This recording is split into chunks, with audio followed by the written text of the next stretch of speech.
Welcome back to another review and welcome to the inside of the ISUZU X-Rider. It's part of the D-Max range. It's a double cab bucky, and if things start to get a little bit shaky in the video, you know why, because bucky suspensions and normal roads are not normally friends. But for now, let's see what this X-Rider's got to offer.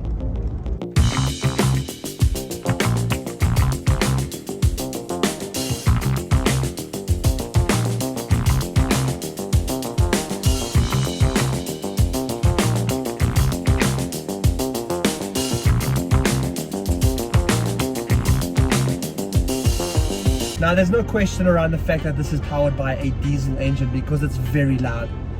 It sounds like a loud diesel bucky, and I don't know, I think some people like that, some people don't, but I don't know if you can hear it through the microphone. But just if you can't, I'll do a quick little clip for you to hear without the mic.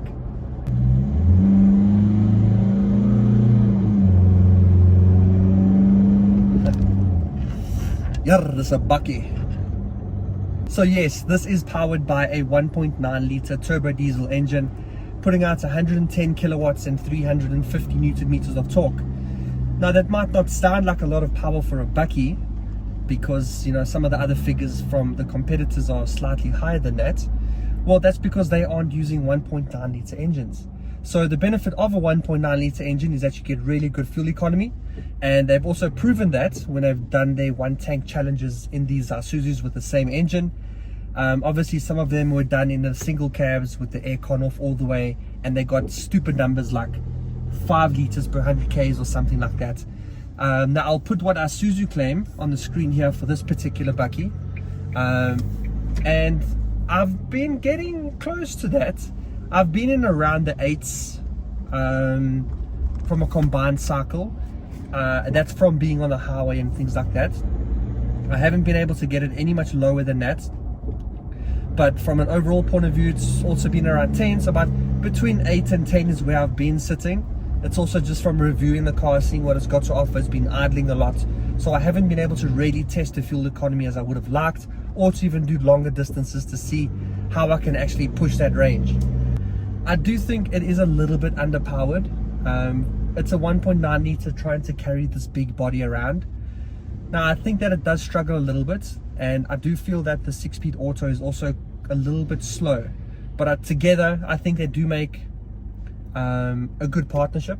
I think the 6-speed auto, the 1.9 litre turbo diesel, together they work nicely when they're moving fluidly. But once you're getting off the line, there's quite a bit of turbo lag. If you're not sure if you should be in first or second, it also is not too sure about it, so there tends to be a little bit of a lag in the acceleration. Now put my foot down, then it kind of kicks,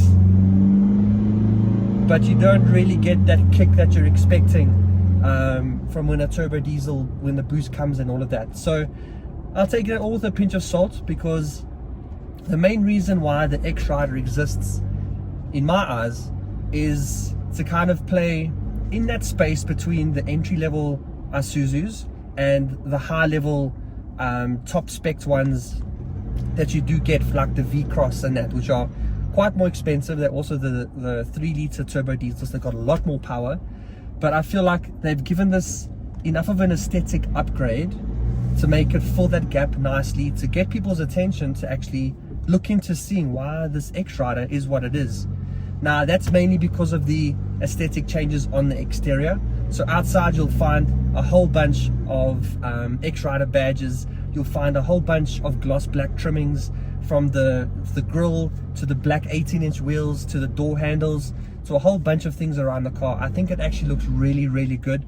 It looks smart, it looks premium, and that carries through onto the inside here too, because instead of having the black accents on the outside, you've now got red accents on the inside. So it's kind of reversed or flipped over. So on the dashboard you've got the X badging, you've got red there, you've got red carried through all the way from one side to the other, as well as some red trimmings on the inside of the doors. You then also get this really nice black leather interior with the red stitching, the X badging in the headrests. So together it comes across really nicely, like a properly considered product. And I think whoever had the vision of this would be more than happy to see how it has actually come to life, because together with the red, the gloss black on the inside and the outside, I think it's a really, really nice looking bakkie.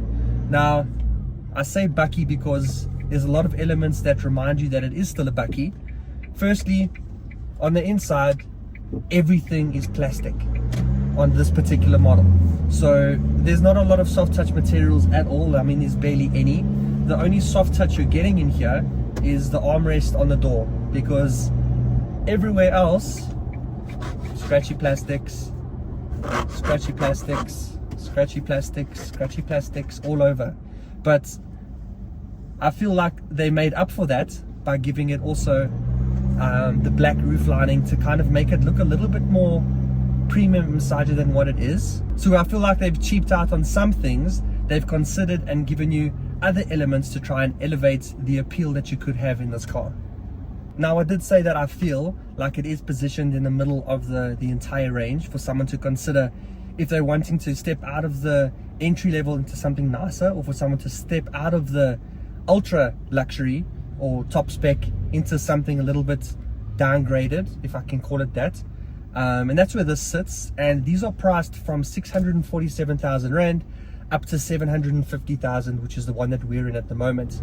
And changing that pricing is all dependent on whether it's going to be a manual or if it's auto, whether it's 4-wheel drive or only 2-wheel drive. So depending on what you're wanting out of a car like this, that's going to obviously depend or change the pricing accordingly. But for now, this is the top spec model for 750,000 Rand. It looks really nice. You've got a beautiful red color, all the black accents on the outside. On the inside, you've got all the red trimmings, the red stitching.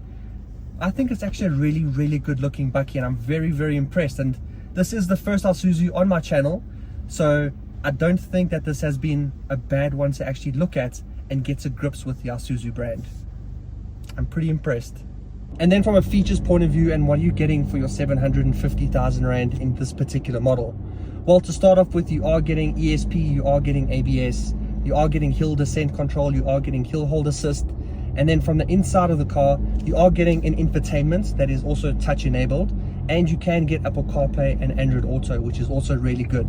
And if you connect it, you can also select it to be wireless, which is also a nice touch. Then in front of the driver, you are getting the normal traditional dials. You aren't getting a full digital display, although you do get a small digital display on the inside that's just going to show you your speed in digits. It's also going to show you your trip computer, your fuel, your range, and everything like that. But otherwise, that's it from a fanciness of the inside, because you also don't get an automatic climate control. You've just got a traditional aircon, so you've got to turn the dials for the fan speed and all of that stuff. So nothing fancy there. There's no USB type C. You've only got one traditional USB type A. And then built into the infotainment is a reverse camera. You do have reverse park sensors as well, but you don't have park sensors in the front. So for me, that would have been a nice touch, is to have the front park sensors too, because if you've got in the rear, you're going to need them in the front too, because this is a big car. But something I really am impressed with on the interior of this ISUZU X-Rider is the practicality and use of space, because I haven't seen a car with this much storage and places to hide things out of most cars in a long time. And that's because in the door pockets, you've got space. You've got more than enough room for a big water bottle. But on the dash, you've got not just your standard cubby hole, but you've got one above that too. And you've got one right on top here. If you press the little button here, a little hatch opens, and you've got more storage on top of the dash. You then also got that little bit of storage down here where you would have the wireless charging. So obviously you're not going to charge your phone there now, but you can also store some stuff. You've got 2 drinks holders. You've got more storage under the armrest. It just doesn't seem to stop, and I think it's going to be very, very practical and really nice to live with if you've got this much space and places to store stuff. And then to talk a little bit around the segment and the competitors and what else you could be looking at instead of this. Now, there's obviously going to be the likes of the P series, which if you look at the P series Limited, which is their top of the range model, that comes in at I think just under 700,000 Rand. And that's got a 2-liter, I think it's about 130 kilowatts, 400 Newton meters. So you're getting a lot more power, but you're also getting a really nice interior too. So the quilted leather, the digital displays, something you would expect in 2024. So that one I think has got a bit of a leg up on this. But then you've also got the likes of the Navara, which again is probably tried and trusted as much as what this is. I found that the Navara was probably the most comfortable bakkie I've ever driven out of anything, and I think it's because it's got that independence rear suspension, like a traditional SUV has. It doesn't have the leaf springs, I think is what they're called. I don't think it's got all of that set up, which is what makes it so comfortable. So that's obviously one of the things that I like more about the Navara than this, is the comfort. It also comes with a little bit more power. And then obviously the Toyota. Now the Toyota is going to be a little bit more expensive for less spec and stuff like that, but you are then also getting a little bit more power out of the GD6 engine. But I don't think you're going to get, you actually might get the same amount of spec inside here, because there isn't a lot. But then again, the big question is, if you're at a braai, what bakkie do you actually want to say you're driving? Now go down to the comments and let me know what you'd want people to know you're driving if you're out at a braai. Do you want to tell them you're driving an Isuzu, a P series, a Navara, a Hilux? Let me know. And with this being the top spec model, you do get 4-wheel drive too, and changing between those different drive modes is actually really easy. You've got a nice little dial down here in the center console where you can go from 2 high to 4 high to 4 low, just at the simple little turn of the button, and you don't have to get all old school and go and change things and lock the diffs like you want to there. That's all available in the buttons that you've got here on the center console too. So going off-road and driving like that is made effortlessly, and I'm pretty sure that you're going to feel very comfortable and very confident when going off-road in an Isuzu like this.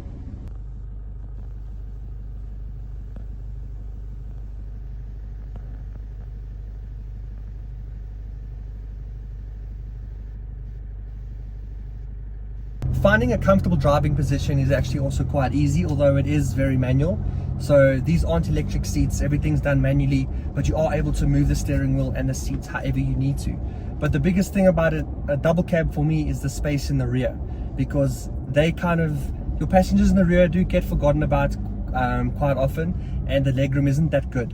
But I'm actually quite impressed with the amount of legroom in the back of this X-Rider. As you can see back there, I've got a decent amount of legroom. In any or most other bakkies, I'd probably have my knees right up against the seat, because that's in my driving position and I'm quite tall. So from a rear seat point of view for your passengers, I think they're going to be more than comfortable. And yes, it's a bakkie, so there is a bin at the rear, and just like most of the other bakkies, they're all generally the same size, unless it is the Peugeot Landtrek, which has, as they claim, got the biggest load capacity in the category because of how deep it is, not as how big, but as deep. But I think the space in this one here is also more than adequate. The only thing I'm not a major fan of is the actual tailgate itself. It's got no damping to it.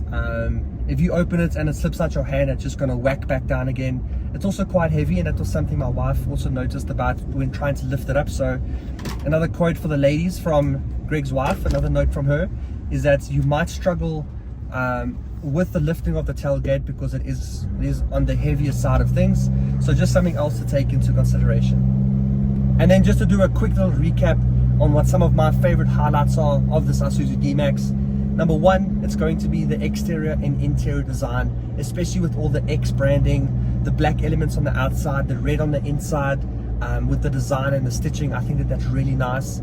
I also love the practicality. I love all of the storage and the hidden compartments. I think that that's always such a win, and I get really happy when I see really good use of space inside of cars. And then number three is going to be the comfort for me. For me, as tall as I am, to sit comfortably in these seats, the leather, I can feel the support around the side of my body. Yes, it is manual, but once you're able to find your seating position, I think you'll then be quite happy inside you. And the fact that there's more than enough legroom for your passengers is a big win.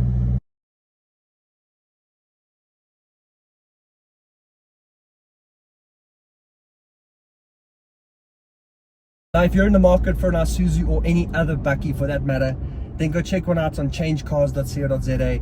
They're a website that sells new and used cars, but the best thing about them is that they vet and check every single dealership that sells cars on their website, so they know exactly who they are and what they're selling, meaning they're always in control of the quality of cars that any particular customer will get. Their website is also a hub for everything automotive. So you can go and watch car reviews, you can read articles, you can also do financial things, like going to see what you can afford per month by using their finance calculator. And if you get a quote from any dealership that's not on Change Cars, bring them the quote, and not only will they match it, but they'll beat it too. So there's a lot of good things about changecars.co.za. Go check them out. They're also a proud partner of Greg Dennis Reviews. And then onto the verdict in the form of the GDR test. Should you get it, drive it, or remove it from the list of cars that you're looking at? Now I'd say, go drive it. There's a lot of good buckies out there, and I think that you might have a tough decision choosing one. So go and drive it, go and see if this is the one for you. It looks damn good. It is pretty comfortable. I'll tell you the Hilux is less comfortable than this. The Hilux is, in my opinion, is a terrible drive. It's so hard. This is definitely nicer than that. There's a lot of practicality and it's very useful inside here. It also turns heads. This exterior design with those daytime running lights and the rear LED tail lights, all of that together with the gloss black elements makes it a very appealing and good looking bucky. But in terms of the power and comfortability of the Navara and the P series, in terms of its technology, its looks and its comfort, it might be a tough choice to make. So go and drive it, and then let me know if you've decided to go and get one or not. So thanks for watching this review. I hope you enjoyed it, and I hope you learned a little bit more about the Isuzu X-Rider. And if you did, please leave drop a like below. And if you want to see more reviews like this and other car related content, then please go and subscribe. And until then, I'll see you in the next one. Cheers.